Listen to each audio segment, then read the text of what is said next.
Good evening, welcome to our channel Anil Career Point. मैं अनिल आपका पुनः स्वागत करता हूं। जी हाँ, लास्ट वाली क्लास में हम मैथ्स के एक ऐसे टॉपिक को पढ़ रहे थे जिसका नाम था फंक्शन। कैलकुलस का एक बड़ा शानदार सा हिस्सा, इसका नाम क्या था, फलन हिंदी में कह सकते हो उसे, और फंक्शन इंग्लिश में। उसमें भी कई बातें हमने जानी थी, जैसे कि फंक्शन कहते कैसे, कि उसकी डेफिनेशन, उसका एग्जाम्पल, उसके साथ में कई ऐसी बातें हमने की थी, जैसे इमेज किसे कहते होंगे या फिर प्री इमेज कैसे करके डिफाइन करते हैं हम। तो इमेज, प्री इमेज पे कुछ एक दो क्वेश्चन भी देखे थे हमने। पर आज की श्रृंखला में हम क्वेश्चन के साथ साथ में क्या करेंगे, डोमेन, कोडोमेन और रेंज, जो फंक्शन की आत्मा होती है, उस चीज को भी यहाँ पर देखेंगे हम। तो लिखते हैं और शुरुआत करते हैं अपने इस लेक्चर की, जिसमें हम सबसे पहले बात करेंगे डोमेन की, और डोमेन के साथ बात करेंगे आज के लेक्चर में कोडोमेन की भी, और कोडोमेन के साथ साथ बात करने वाले हैं हम यहाँ पर रेंज की भी। कोडोमेन की बात कर लेंगे और कोडोमेन के साथ साथ बात करेंगे रेंज की। तो ये तीन टर्म्स हैं, इन तीनों टर्म्स को हमें जानना बहुत ही आवश्यक है, जिससे कि हम आगे के क्वेश्चन, जिससे कि हम आगे के जितने भी कॉन्सेप्ट हैं उनको समझ पाए आसानी से। तो आइएगा जानते हैं इस डोमेन को किस तरह के डिफाइन कर देंगे। तो फंक्शन में हमने बताया था, कोई अगर एक फंक्शन है इन अ फंक्शन, और फंक्शन कहाँ से कहाँ डिफाइन हो रहा है, ए टू बी में डिफाइन हो रहा है। तो जो यहाँ पर ए जो लिखा हुआ एक सेट होता है, और बी भी जो लिखा हुआ क्या होता है, एक सेट होता है।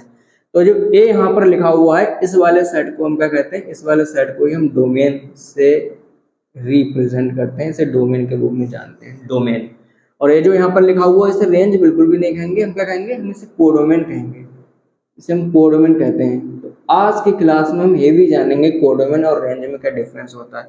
कभी कभी हमें लगता है कि डोमेन ही क्या है, वो कोडोमेन ही क्या है, रेंज है, और रेंज ही क्या है, कोडोमेन है। ये बात बिल्कुल गलत है नहीं। किसी किसी केस में तो ऐसा हो सकता है कि जब कोडोमेन रेंज के इक्वल हो जाए, और जब आगे पढ़ेंगे ना बाइजेक्टिव टाइप के फंक्शन, उसमें जानेंगे कि कोडोमेन जब तक रेंज के इक्वल होगी नहीं, तब तक वो फंक्शन कैसा नहीं होगा, बाइजेक्टिव नहीं होगा, मतलब ऑन टू नहीं होगा। इस प्रकार की बातें हम वहां पर कर पाएंगे आकर। तो खैर, ये सब बातें जो यहाँ पर हैं वो चल रही हैं, उसे चलने देंगे, आगे की तरफ बढ़ेंगे। तो डोमेन को कैसे डिफाइन करेंगे, मान लो ये जो सेट है वो ए है, ए क्या है, एक सेट है, ए का जो सेट है, ये सेट है, बी सेट है। इसमें क्या है, कुछ एलिमेंट्स हैं। एलिमेंट्स की अगर बात करें, जैसे कि हम इसमें लिखें कितना, 1 है, 2 है, 3 है, ये 4 होगा यहाँ पर, ठीक है, 5 भी ले सकते हो आप यहाँ पर, और ऐसे करके और भी एलिमेंट्स इसमें हो सकते हैं। यहाँ पर भी बहुत सारे एलिमेंट्स होते हैं, ए है, वी है, सी है, डी है, ई है, एफ है, जी है, ऐसे बहुत सारे एलिमेंट यहाँ पर भी हो सकते हैं। तो होता क्या है, इसकी इमेज होती है यहाँ पर। तो 1 की इमेज किस पे बन रही है, ए पे बन रही है। 2 की इमेज किस पे बन रही है, बी पे बन रही है। 3 की इमेज कहाँ है, सी पे। 4 की कहाँ है, डी पे। 5 की भी इमेज हमें मिल गई है, पर कुछ एलिमेंट्स ऐसे हैं इनकी इमेज हमें नहीं मिल पा रही है, ठीक। तो कुछ एलिमेंट्स इधर तो नहीं हो सकते, उधर तो हर किसी की इमेज बननी पड़ेगी, तो इतने ही एलिमेंट्स रख रहे हैं, और उसमें एलिमेंट्स की हमने क्या बना दी, संख्या बना दी यहाँ पर।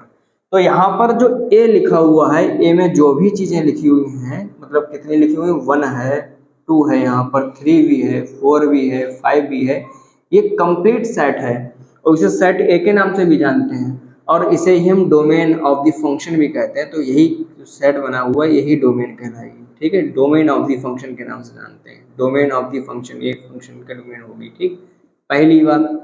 दूसरी बात यह है कि इसमें जो ये जो लिखा हुआ है ड्रामा पूरा का पूरा, इसमें ना ये पूरी सेट बी कह सकते हो इसके लिए। तो सेट बी में जितने भी एलिमेंट्स आ रहे हैं, तो बी में जितने एलिमेंट्स आ रहे हैं, कौन कौन से एलिमेंट्स आ रहे हैं, ए है, बी है, सी है, डी है, ई भी है, एफ भी है, और जी भी है। जितने एलिमेंट्स, मतलब total number of elements in set B, जो कलेक्शन उसका बनाया जाता है, वो बी कहते हैं उसके लिए, और उसी को हम कोडोमेन के नाम से जानते हैं, को डोमेन के नाम से जानते हैं। तो अभी तक हमने दो टर्म्स के बारे में अच्छे से ध्यान लिया, कोडोमेन किसे कहेंगे और डोमेन किसे कहेंगे। सेट ए जो यहाँ पर है उसे हम डोमेन कहते हैं, सेट बी जो यहाँ पर है उसे हम कोडोमेन कहते हैं। पर अब बात आती है रेंज को डिफाइन करने की। तो हम रेंज को किस प्रकार से डिफाइन करेंगे, ठीक है। तो हम पहले रेंज के बारे में बताने से पहले ये जाने कि किस किस प्रकार से हम कितनी चीज़ों को यहाँ डिफ्रेंशिएट कर सकते हैं और बता सकते हैं, इसे चीज़ को लिख सकते हैं, ठीक है। तो देखते हैं अभी हम किस प्रकार से रेंज को डिफाइन करें। आप देख पा रहे होंगे यहाँ पर सब चीज़ें बनी हुई हैं। तो फिर इसमें हम रेंज को डिफाइन करने जा रहे हैं। सेट बी में जितने भी एलिमेंट्स हैं, है नहीं, और जितने भी एलिमेंट्स हैं उससे मतलब नहीं है, कितने ऐसे एलिमेंट हैं जिनकी प्री इमेज एग्जिस्ट हो रही है, मतलब जिनकी इमेज बन रही है। तो आप कहोगे सर इसमें जो बी में एलिमेंट्स हैं तो रेंज सेट में किस प्रकार से हम एलिमेंट लिखेंगे? रेंज सेट में जो एलिमेंट लिखेंगे वो लिखेंगे केवल ए आएगा, बी आएगा, सी आएगा, डी आएगा, बस ई। इतने ही एलिमेंट्स क्यों लिखे? क्योंकि इतने ही एलिमेंट्स की क्या है, हमें प्री इमेज मिल रही है। लास्ट वाली क्लास में हमने एक कंसेप्ट जाना था इमेज और प्री इमेज का। इमेज को डिफाइन करते हैं सेट ए से सेट बी में जितने एलिमेंट्स हैं उनके बीच में जो भी रिलेशन बनना है वो इमेज को डिफाइन करता है। और प्री इमेज की हम बात करें तो सेट बी में या फिर सेट बाई में जितने एलिमेंट्स हैं उनकी इमेज बनी हुई होगी, किसमें बनी हुई होगी? सेट ए में बनी हुई होगी। तो उसे हम क्या कहेंगे? उसे हम रेंज कहेंगे। तो ऐसे एलिमेंट जो सेट बी में है जिनकी क्या है, प्री इमेज एग्जिस्ट हो रही है, उसे ही हम क्या कहेंगे? उसे ही हम रेंज कहेंगे। तो रेंज में कितने एलिमेंट्स आएंगे? इस प्रकार से। अगर हम डेफिनेशन टाइप से कुछ बातें लिखना चाहें तो डोमेन की डेफिनेशन दे सकते हैं आराम से। तो डोमेन की डेफिनेशन होगी all possible values in set by, in set A में तो all possible values, all possible values, values in set A, in set ए।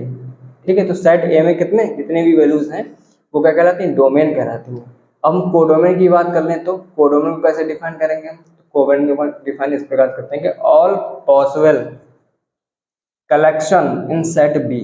सही है, या फिर कह सकते हो कि all possible collection, all possible, all possible collection की बात करेंगे तो all possible collection of output, of output in the function, output in the function. तो फंक्शन में जो भी पॉसिबल कलेक्शन है ना तो वो क्या कहलाएगा? कोडोमेन कहलाएगा। और वहीं पर हम रेंज की बात कर लें तो रेंज को कैसे क्या डिफाइन करेंगे हम? डेफिनेशन की फॉर्म में रेंज को डिफाइन करेंगे कि मतलब वो सारे elements, those elements in set by, ऐसे लिखेंगे those elements, those elements in set by, those elements in set by, in set by which have pre-image। ठीक है, किसकी है? कि प्री इमेज है। तो प्री इमेज से संबंध क्या है? प्री इमेज से मतलब ये है कि जिन जिन एलिमेंट्स की इमेज हमें दिख रही है बनी हुई, वो भी सेट बी में वो सारे एलिमेंट्स का अगर कलेक्शन कर लिया जाए, एक सेट के रूप में रखा जाए, उसे हम रेंज के जैसे डिफाइन करते हैं। तो तीन टर्म्स के बारे में बात कर रहे थे पहले हम, डोमेन के बारे में, कोडोमेन के बारे में और रेंज के बारे में। इन तीनों टर्म्स को हमने अच्छे से जाना और जानने के बाद ये भी देखा कि कहाँ कहाँ किस किस प्रकार से हमने डिफाइन किया है, तो डिफाइन भी किया है हमने।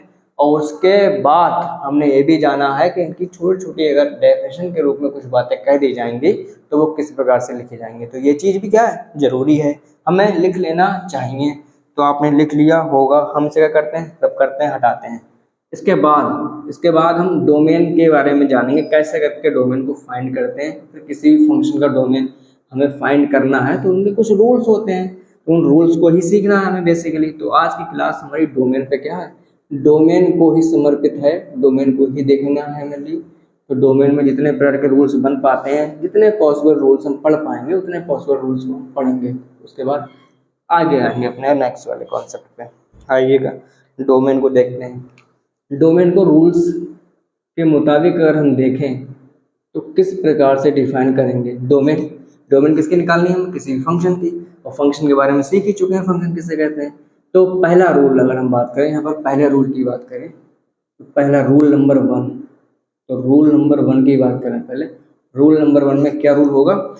जैसे कि कोई भी फंक्शन हमें दे रखा हो 1/f(x) टाइप का, तो उस फंक्शन की डोमेन किस प्रकार से हम निकालते हैं, उस फंक्शन की डोमेन किस प्रकार से हम फाइंड करेंगे। तो उसका जो रूल होता है फाइंड करने का वो होता है डिनोमिनेटर में जो भी कुछ लिखा हुआ है वो डज नॉट इक्वल टू 0 करो, और उसके बाद जो भी पॉइंट्स तुम्हें मिले उन पॉइंट्स को बता दोगे क्या, तो उसका डोमेन मिल जाएगा हमें। जैसे एक एग्जाम्पल के रूप में देखें, हम लिखते हैं यहाँ पर 1/x-1, ये कोई क्या है? फंक्शन है। इसका डोमेन फाइंड करने के लिए हमसे कहा जा रहा है। तो अभी हमने क्या सीखा? अभी हमने सीखा कि डिनोमिनेटर में जो कुछ भी लिखा हो उसे इज इक्वल टू 0 करो x-1 इज इक्वल टू 0 करोगे आप, यहाँ से वैल्यू मिल जाएगी 1। मतलब ये है कि यहाँ से वैल्यू 1 मिल गई और हमने क्या कहा भाई, हमने कहा डिनोमिनेटर जहां पर जीरो ना हो, तो यहाँ पर जहां पर जीरो ना हो, जहां पर वन ना हो, इसका मतलब क्या है, इसका मतलब है कि x की हर एक वैल्यू हमें मिल जाएगी, पर उसमें से क्या नहीं मिल पाएगा, हमें उसमें से वन नहीं मिल पाएगा हमारे लिए। तो ये क्या कहलाएगी, ये उसकी डोमेन कहलाएगी। मतलब वन को अगर हम हटा दें, वन को हम इंक्लूड ना करें, तो बाकी रियल नंबर्स में जितने भी नंबर्स हैं वो सारे के सारे इसके डोमेन बन सकते हैं। ठीक, तो हमने अभी एक रूल देखा और रूल के साथ में हमने देखा कि किस प्रकार से हम इसे डिफाइन भी कर सकते हैं। तो ये तो रूल था, और रूल के साथ हमने देखा किस प्रकार से इसे हम डिफाइन कर सकते हैं। एक दो क्वेश्चंस को और आपके सामने सॉल्व करके बताते हैं किस प्रकार से हम सॉल्व करेंगे। मान लो एक ये यहाँ पर एग्जाम्पल लिख रहे हैं, वन अपॉन यहाँ पर लिख दिया हमने एक्स स्क्वायर माइनस वन, ये भी वैसा ही लिखा हुआ है, one upon F x type का, इसमें भी डिनोमिनेटर है। और अभी हमने क्या कहा, अभी हमने कहा डोमेन फाइंड करने का एक तरीका इस वाले रूल के मुताबिक डिनोमिनेटर को does not equal to zero करो। तो ये क्या है लिखा हुआ, x square minus one is not equal to zero. यहाँ से इसके फैक्टर आप कर सकते हो, x minus one, x plus one यहाँ पर आएंगे, इसे भी does not equal to zero करोगे तो x की वैल्यू दो मिलेंगी जो कि क्या होंगे, जीरो इक्वल नहीं होंगे, एक तो माइनस वन एक तो वन। कुल मिला के आप ऐसे करके बता सकते हो इसका डोमेन, डोमेन होगा पूरा रियल नंबर, उसमें से ओनली माइनस वन नहीं होगा और वन नहीं होगा। ठीक, तो ये ओनली वाली ब्रैकेट है, इसे जानना, कोई करली ब्रैकेट नहीं है, ना छोटी है ना बड़ी है ना कोई इंटरवल है। इसका मतलब ये होता है कि इसके अंदर जो भी एलिमेंट लिखे हुए हैं केवल केवल वो एलिमेंट को छोड़ के बाकी सब। ठीक, तो हमने दूसरा भी क्वेश्चन को यहाँ पर देख लिया। अब हम अपने नेक्स्ट रूल को भी देखेंगे, नए रूल को भी पढ़ेंगे, देखते हैं किस प्रकार से काम करता है नया रूल, किस प्रकार से सीखते हैं इन सब बातों के बारे में। तो दो रूल के बारे में अब तक हमने, वो एक रूल के बारे में अब तक हमने सीखा जिसमें हमने दो एग्जाम्पल देखे, और उम्मीद करते हैं वो सारे एग्जाम्पल आपको क्या है, समझ में आए होंगे। चलो आगे बढ़ते हैं।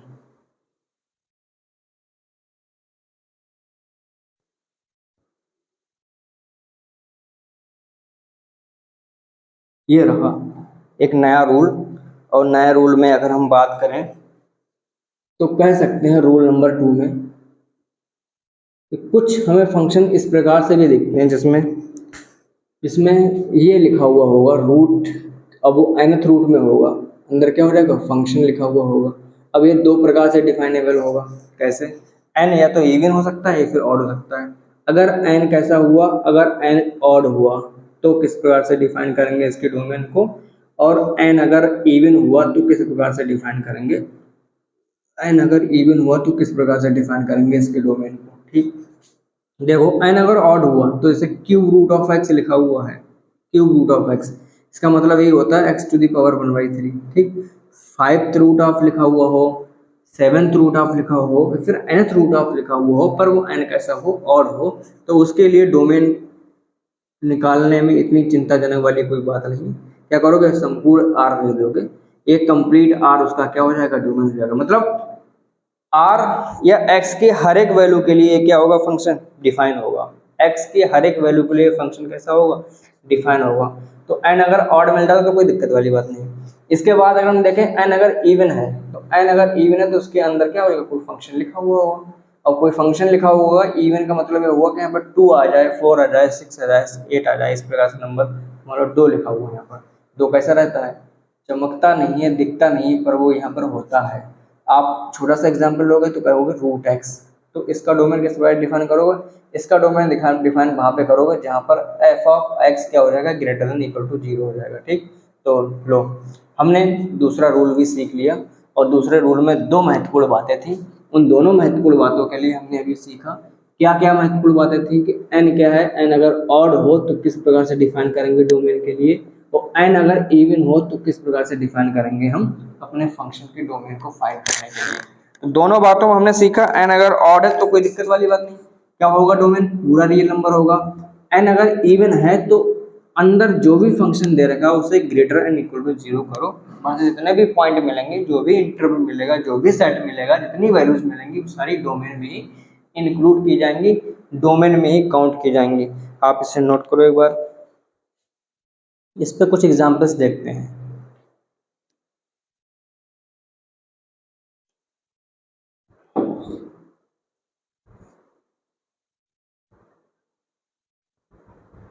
देखा अभी सही है, अब इसके कुछ एग्जाम्पल देखेंगे हम। रूल नंबर 2 पे हमने कहा यहाँ पर रूट के अंदर कितना लिख दें, बोलो बेटा। रूट के अंदर हमने लिख दिया x-1। तो आप कहोगे इसका डोमेन कैसे करके निकालो सर। तो हम कहेंगे डोमेन निकालने में क्या कहा था हमने, अंदर वाली चीज को ग्रेटर इक्वल टू 0 करो, कर दिया ग्रेटर इक्वल टू 0। इस -1 को उठा के उधर ले जाएंगे, कैसा जाएगा वो, प्लस में जाएगा, यहाँ 1 लिख दोगे, मतलब हमें पास क्या मिल गया, x ग्रेटर इक्वल टू 1। इसका मतलब दूसरी भाषा में कह सकते हैं x बिलोंग करेगा 1 से इन्फिनिटी में। इन्फिनिटी के पास क्या लगता है, ओपन, और 1 के पास क्या लगता है, क्लोज। अगर आपको इनइक्वालिटी का सिस्टम समझ में नहीं आ रहा तो एक बिल्कुल फर्स्ट वीडियो जो है इनइक्वालिटी पर ही बनी हुई है, तो उसे आप लोग देखिएगा, वहाँ से सारे इनइक्वालिटी के कंसेप्ट आपके क्लियर हो जाएंगे। वो सारी चीज़ें यहाँ पर अप्लाई करेंगे, उसे देखने के बाद ही अच्छे से और समझ में आएगा। तो जाके देखिएगा वो वाली वीडियो। इधर देखते हैं रूल नंबर 2 में ये वाला एग्जाम्पल काफी नहीं था, एक और एग्जाम्पल की बात करते हैं। रूट ही लिखा, रूट ही क्यों लिख रहा है, क्योंकि इवन फंक्शन में सबसे शानदार एग्जाम्पल ऐसे ही बनते हैं भाई। x स्क्वायर माइनस 1 हमने यहाँ पर लिख दिया, ठीक है। अंदर वाली चीज को ग्रेटर इक्वल टू 0 करोगे, कर दिया। इसके बाद इसके फैक्टर, और इसके फैक्टर कितने होते हैं, x-1 x+1, फैक्टर भी हो गए। अब यहाँ से हमें पॉइंट मिल जाएंगे 1 और -1। नंबर लाइन ऐसी ही तो होती है, यहाँ पर -1, यहाँ पर 1, a प्लस माइनस प्लस, फिर क्या बनाते हैं, डिब्बे बनाते हैं इस प्रकार से। अब देखो साइन कैसा है, ग्रेटर का साइन है, x बिलोंग करेगा -इन्फिनिटी टू -1, ठीक, समझ में आ गया। आगे क्या गया, -1 पे क्लोज लगाओगे भाई, वहां पर क्या लगा हुआ, क्लोज इंटरवल लगाने में। इधर 1 पे, इधर क्या, इन्फिनिटी पे ओपन। ये जो सोल्यूशन निकल के आया है, ये सोल्यूशन कैसा है, यही डोमेन है। x की वो सारी वैल्यू जिसपे फंक्शन क्या करे, एग्जिस्ट हो, जिसपे फंक्शन क्या हो, नॉट इनफाइनाइट हो, नॉट डिफाइंड हो। तो इस प्रकार से हम वो सारी वैल्यूज क्या होती हैं, x की होती हैं। जो डेफिनेशन दी थी डोमेन की, उसमें एक बात जोड़ लेना, all possible values of x eight which function is not indeterminate, function is not infinite, function is not defined, वो सारी वैल्यूज में फंक्शन एग्जिस्ट हो, ठीक है। वहां पर एक लाइन वहां पर ऐड कर लेना आप लोग, ठीक। चलो ये सारी बातें यहाँ पर हो गई। एक एग्जाम्पल हम इस प्रकार से बता दें, हमने लिख दिया यहाँ पर क्यूब रूट में, और क्यूब रूट के अंदर कुछ भी लिख दें, कुछ भी का मतलब यहाँ पर x-1 x+2 ये लिख दिया हमने, x+2। ये भी तो एग्जाम्पल का काम कर रहा है, कर रहा है। हमने देखा जैसे ही कि यहाँ पर कैसा नंबर लिखा हुआ है, ऑड नंबर लिखा हुआ है, वैसे ही इसका आंसर कितना देने वाले हैं, पूरा रियल नंबर। x कहाँ बिलोंग करेगा, मतलब हर वैल्यूज के लिए क्या होगा, फंक्शन एग्जिस्ट करेगा, डिफाइंड होगा। चलो दो, वो रूल नंबर 2 भी हमने सीख लिया। इसके आगे भी रूल्स को बढ़ाते हैं आगे, और बहुत महत्वपूर्ण रूल है, लॉगरिथमिक फंक्शन के बारे में पढ़ा चुके हैं, आज का नियम भी उसी पे आधारित है, उन सब चीज़ों को भी सीखेंगे हम। तो अभी अभी हमने सीखा था रूल नंबर 2, सीख भी गए हैं। और जो कुछ कमी हो तो बताइएगा, बाद में भी क्वेश्चन वगैरह सॉल्व कराएंगे, सारी बातें वहाँ पर भी सॉल्व होंगी। रूल नंबर 3 पे आते हैं। रूल नंबर 3 में डोमेन चल रहा है, भूलने जाना है फिर। रूल नंबर 3 पे आते हैं, रूल नंबर 3। रूल नंबर 3 में क्या होगा, रूल नंबर 3 में लॉगरिथमिक फंक्शन होगा बेटा। कौन सा फंक्शन होगा, लॉगरिथमिक, लॉगरिथमिक फंक्शन होगा। और लॉगरिथमिक फंक्शन में हमें क्या फाइंड करना है, डोमेन। तो होता कैसा वो फंक्शन, ये देखो ध्यान से, लॉग लिखा हुआ होगा, ए लिखा हुआ होगा, एक्स लिख सकते हैं इसके लिए, ठीक, लॉग ए एक्स, ये लॉगरिथमिक फंक्शन है। अब लॉगरिथमिक फंक्शन में डोमेन को डिफाइन करने में कौन कौन सी चीज़ें मददगार होंगी हमें साबित, कौन कौन सी चीज़ें हमारे लिए सहयोग प्रदान करेंगी, मतलब डोमेन निकालने में आसानी रहेगा जिससे हमें। तो वो ये रहेगा, पहली बात तो ये जो यहाँ पर बेस के रूप में लिखा हुआ है, ये ग्रेटर, वो केवल ग्रेटर 0 होना चाहिए, पहली बात। दूसरी बात, ये जो लिखा हुआ वो डज नॉट इक्वल टू 1 होना चाहिए। तीसरी बात, यहाँ पर जो x लिख रहा है वो भी क्या होना चाहिए, ग्रेटर इक्वल, वो केवल ग्रेटर 0 होना चाहिए। इस प्रकार से हमने तीनों बातें यहाँ लिख दी। ये रूल है बेटा, नोट कर लेना इसका उपयोग। इधर 3 बातों से ही हम डोमेन को फाइंड कर पाएंगे लॉग के फंक्शंस में। और लॉग के फंक्शन में अगर वेरिएबल बेस है भाई, तो वेरिएबल बेस में ही काम आता है रूल, इसे तो लिखा है। अभी कुछ क्वेश्चन करेंगे, समझ में आएंगी सारी बातें, करो नोट।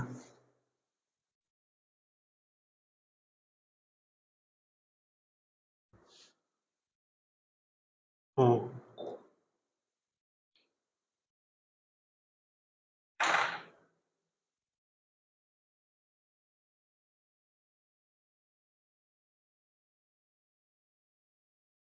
इंक वगैरह पड़ जाए तो अभी क्वेश्चन क्वेश्चन कराते हैं हम।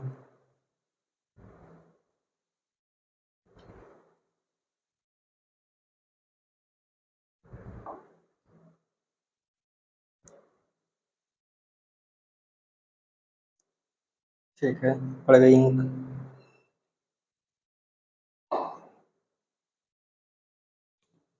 देखो इसका क्वेश्चन, लॉग लिख लिया, लॉग यहाँ पर जो हम लिखेंगे क्वेश्चन को 3 + x यहाँ लिख दो, एक्स स्क्वायर माइनस यहाँ लिख दो।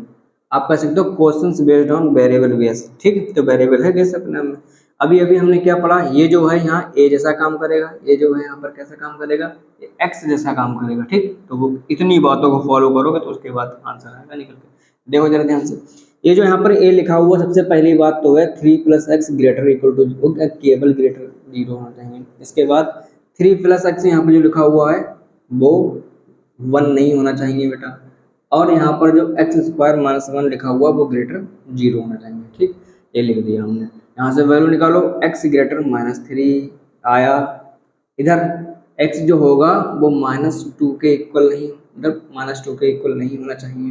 यहाँ से दो वैल्यू मिलती है, सीधे लिख रहे हैं डायरेक्ट, -∞ से -1 जाके वो वाली वीडियो देखना, यूनियन 1 to ∞, ठीक। इस प्रकार से आती है वैल्यू निकल के।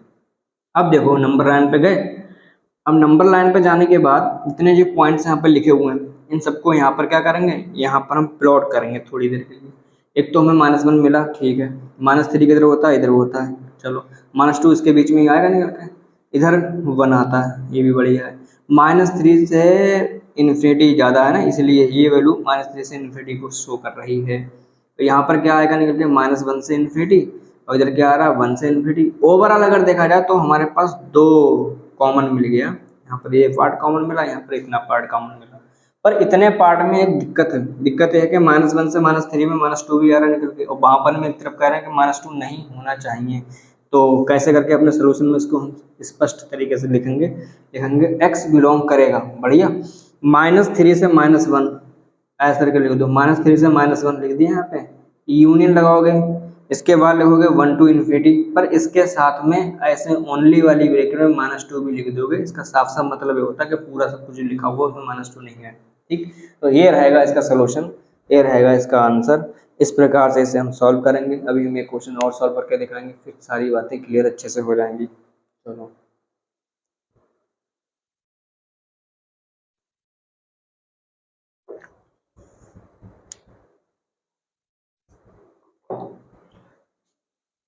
हटाते हैं इसे।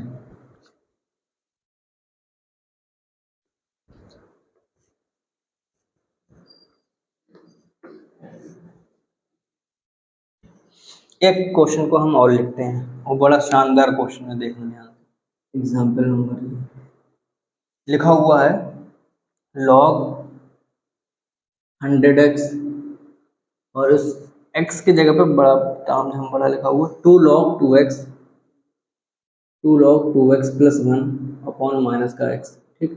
इसका हमें डोमेन डिफाइन करना बेटा, ये जो फंक्शन लिखा हुआ है इसका डोमेन बताना है, ठीक। अभी अभी हमने कितनी बातें कही थी, जो यहाँ पर a लिखा हुआ होता है ये पहले तो ग्रेटर 0 करो, कर दिया। यहाँ पर 100x जो है वो नॉट इक्वल टू 1 भी होना चाहिए, ये भी बढ़िया। इसके बाद क्या है, इसके बाद जो लिखी हुई बात है यहाँ पर वो ये है, भाई जो इतना बड़ा फंक्शन लिखा हुआ है यहाँ पर 2log 10x प्लस 1, इधर कितना लिखा हुआ माइनस का x, ये लिखा हुआ, तो ये भी क्या होना चाहिए, ये होना चाहिए ग्रेटर 0 होना चाहिए, ठीक। ये हम तीन बातों को डिफाइन करेंगे, देखना ध्यान से।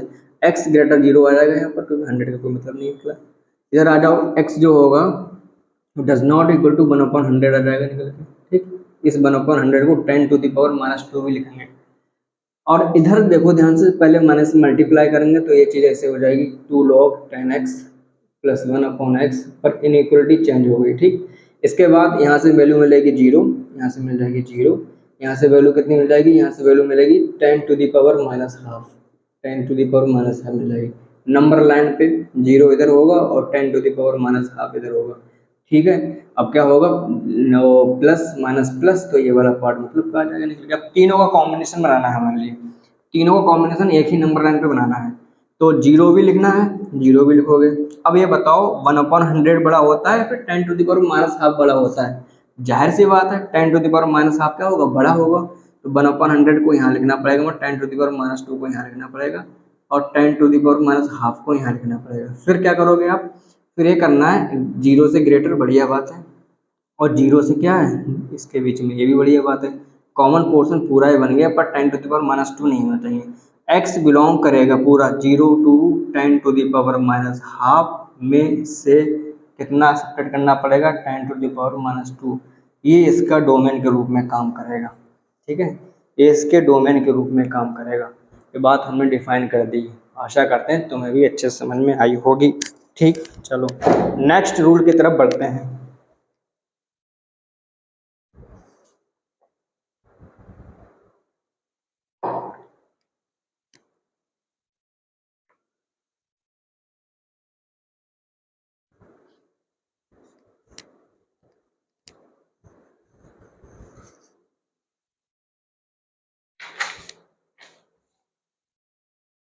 नेक्स्ट रूल है डोमेन का, ये नहीं पता गिनती खुल लगाना कौन सा रूट का नंबर है। आप यहाँ पर लिखना लॉग रूट के अंदर एफ एक्स दिखे तो किस प्रकार से काम करते हैं। लॉग रूट के अंदर एफ एक्स दिखे, ठीक है, तो लॉग रूट के अंदर एफ एक्स देखेगा, इसका मतलब सीधे सीधे भाई जो एफ एक्स यहाँ पर है वैसे ग्रेटर इक्वल टू होना चाहिए। लॉग लगाए इसलिए क्या होना है, ग्रेटर, बस इतना सॉल्व करना है, ठीक है। तो क्वेश्चन से शुरुआत करें। एक क्वेश्चन को लिखें, पहले लिखो लॉग, लिख दिया, रूट लगा दिया, 5x - x² / 6 लिख दिया। चलो कैसे सॉल्व करोगे, अभी अभी हमने बताया कि अंदर वाली चीज को ग्रेटर क्या करो, 0 कर दो। यहाँ से हम क्या करेंगे, माइनस से मल्टीप्लाई करेंगे, तो x² माइनस का 5x/6 क्या हो जाएगा, निकल के <0 हो जाएगा। देखो ध्यान से, माइनस से मल्टीप्लाई करने पे x² जो है वो पॉजिटिव बन गया और ये वाली टर्म नेगेटिव बन गई, पर ओवरऑल इनइक्वालिटी पे फर्क पड़ता है भाई, ठीक, इनइक्वालिटी वाले उसमें पढ़ाया गया है। इसमें से कॉमन लो, कितना कॉमन आएगा, x, यहाँ आएगा तो x - 5, नीचे कितना है 6 <0, बस नंबर लाइन वगैरह ड्रॉ करने वाले हैं। 0 1 पॉइंट मिल जाएगा, 1 पॉइंट क्या मिल जाएगा 5 यहाँ पर। अब ऐसे करते हैं प्लस माइनस प्लस, ठीक है, ऐसे करके ये डिब्बा बनाया हमने, ठीक। इसके बाद देखो ध्यान से 0 5 और लेस वाला सिंबल है तो ये वाला मतलब क्या पड़ेगा, x बिलोंग करेगा 0 to 5 में, किसमें बिलोंग करेगा 0 to 5 में, लिख लो एक बार, ठीक है। आगे एक क्वेश्चन और सॉल्व करके दिखाएं।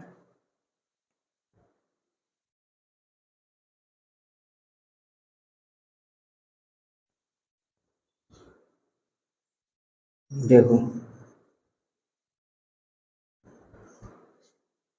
लॉग रूट 3 - x/2, ठीक, ऐसे करके ये लिख दिया प्रश्न को। सॉल्व करना, देखो इधर 3 - x/2 ग्रेटर इक्वल टू 0, और सॉल्व करो माइनस से multiply, x - 3/2 greater equal to 0, और सॉल्व करो, यहाँ से वैल्यू मिलेगी 3, वो भी जाएगी नंबर लाइन पे, ठीक है। अब नंबर लाइन पे जाने के लिए क्या है, 3 ही तो आएगा केवल, और कुछ थोड़ी ना। इधर क्या हो जाएगा, इधर तो प्लस है, इधर क्या है माइनस है। केवल इतनी बात यहाँ पर थी जो बात हमने यहाँ पर डिफाइन कर दी।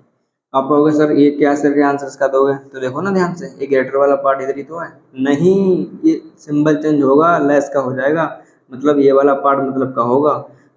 आंसर देखो दोगे आप -∞ to 3, ठीक है, ये ओपन ऐसे करके बंद कर दोगे, ये इंटरवल तैयार हो गया आपका। और कुछ बताएं आपके लिए, चलो बता।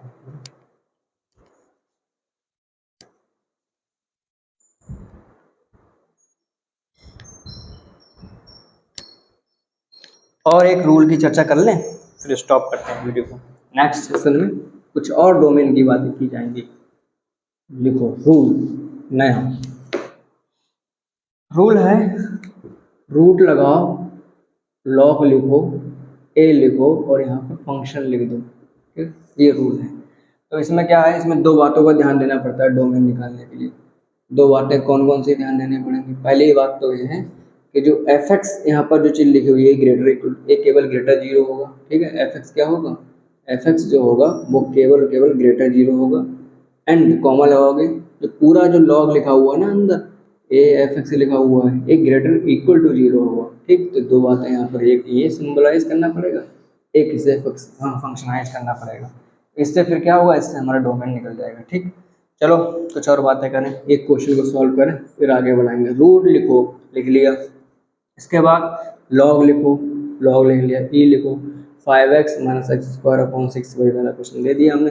सबसे पहली बात, रूट के अंदर जो कुछ भी लिखा हुआ है उसे ग्रेटर इक्वल टू 0 करना पड़ेगा। अब एक बात आपको पता होगी, लॉग का ई या फिर कोई भी बेस उधर शिफ्ट होता है तो वो पावर में जाता है। ऐसे करके इधर 5x minus x square upon 6 उधर किस में जाएगा, पावर में, मतलब e की पावर 0 1। इस 1 को उठा के पहले इधर लाओ, 5x minus x square minus का 6 अपॉन 6 ग्रेटर इक्वल टू 0।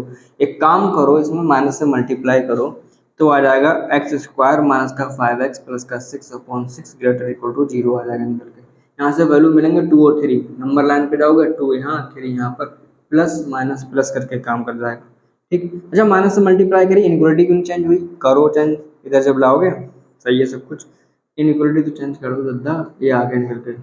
इधर ऐसे करके इंटरवल बनाएंगे, x बिलोंग करेगा 2 से 3 में, ये इंटरवल लगा दिया। अब क्लोज लगाएंगे यहाँ पे, क्यों क्लोज लगाओगे, क्योंकि इनइक्वालिटी के पास में इक्वल का सिंबल लगा हुआ है इसलिए क्लोज लगाएंगे यहाँ पर। एक पार्ट और रह गया सॉल्व करने के लिए, कराएं सॉल्व, देखो 2 से 3 आ गया।